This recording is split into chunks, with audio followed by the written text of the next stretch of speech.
समुद्र के किनारे बसा एक छोटा सा गांव था जिसका नाम था नवलपुर। यह गांव सुंदर था, पर एक रहस्य से भरा हुआ। गांव वाले कहते थे कि जब समुद्र में ज्वार ऊंची लहरें आता है तो पानी के साथ साथ एक अजीब सी परछाई भी तट पर उतरती है। लोग उसे ज्वार भूत कहते थे। कहानी थी कि कई साल पहले गांव का एक मछुआरा अपनी नाव लेकर समुद्र में गया। तभी तूफान उठा और वो लहरों में बह गया।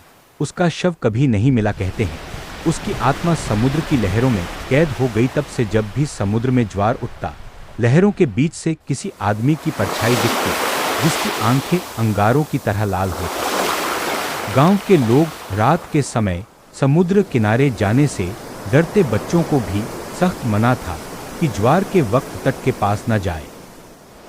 एक दिन गांव का निडर लड़का राघव इस रहस्य को सुलझाने की ठान बैठा। उसने कहा, ये सब अंधविश्वास है, मैं जाकर देखूंगा कि सच क्या है। गांव वाले उसे बहुत समझाते रहे, पर राघव नहीं माना। रात का समय था, चांदनी फैली हुई थी और समुद्र में ज्वार चढ़ रहा था। राघव धीरे धीरे तट पर पहुंचा। अचानक उसने देखा, लहरों के बीच से एक धुंधली आकृति बाहर निकली। वह आकृति इंसान जैसी थी, पर उसका चेहरा अजीब और भयानक था। उसकी आंखें आग की तरह चमक रही थी।